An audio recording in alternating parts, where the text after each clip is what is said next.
Hi, babies. So, today I want to talk about my book that recently came out, The Oracle Foundations, a little more in depth. So, let's talk about the layers of the book because there's lots of layers. So, if you're into series that kind of build upon each other, where you may get a tidbit of something in book one and then book two or three, it'll all come together like, oh, wait a minute, I remember that. This is the series for you.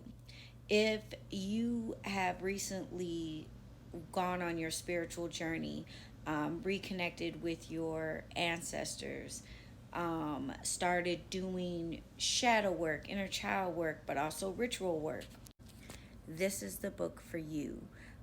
If you believe in decolonization, if you believe that capitalism is wrong, if you've decentered Christianity and patriarchy in your lifestyle, this is the book for you. But also, if you're the kind of person that when something comes up in a book and it's let's say not your culture necessarily, but you will then pause, go into the computer and look up the things in the book to learn more, this is the book for you. So one thing I wanted to do in my book, it is one of the many things I wanted to do, was everything has meaning. If you Google a character's name, it was very intentional. Their name was chosen based on the meaning, based on their character. And if you Google it and you're like, I just feel like that doesn't sit with who they are currently in book one, just know that's who they're going to grow into being by book three. The same thing with the historical figures. I wanted the universe of the book to run so parallel to the universe we currently reside in that when you Google the historical figures, like Marie Laveau, when you Google Lolita Lebron from the activist from Puerto Rico, when you look these people up, I want you to be able to say, this storyline could be true. That was my goal.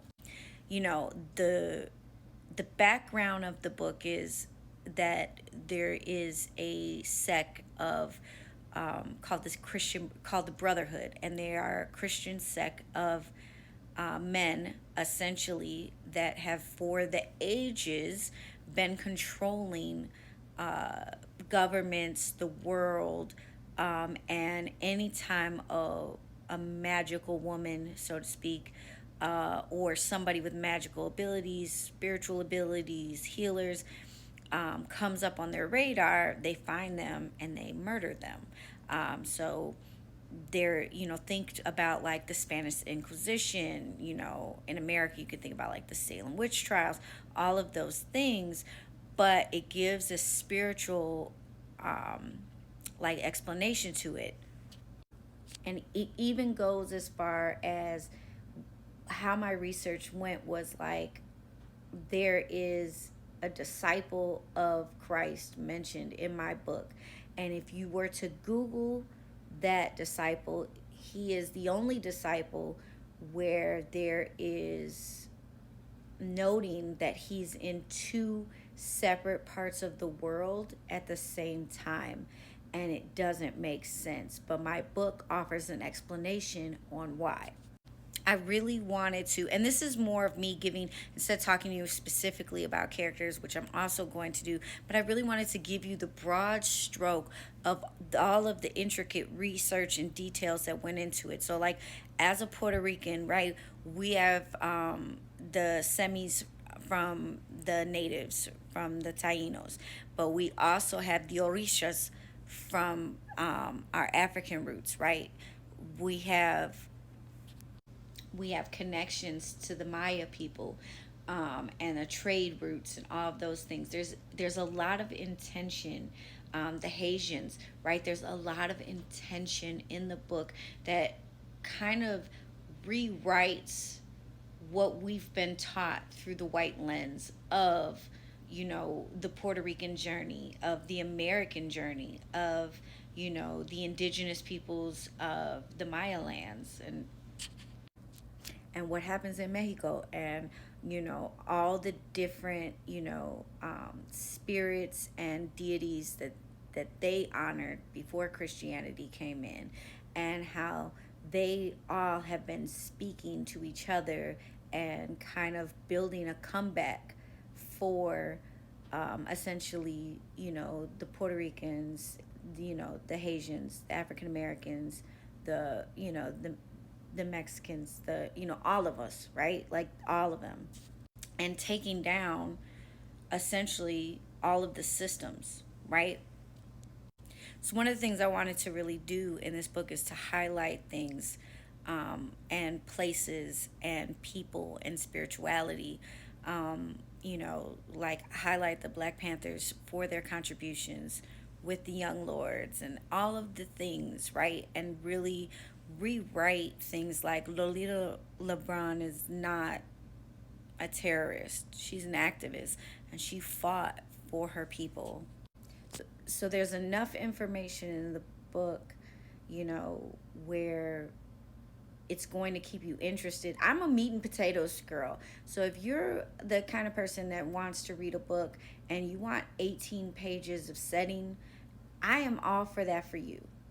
If you like the old like Renaissance books, I'm all for it for you. I'm more of a meat and potatoes girl. So my book is like, I'm giving you enough setting so you understand where we are. I'm going to show you, we bounce between Chicago, we bounce between Louisiana, we bounce between Puerto Rico. Like, we bounce. We go to Haiti, right? But you're going to understand and you're going to know what's happening.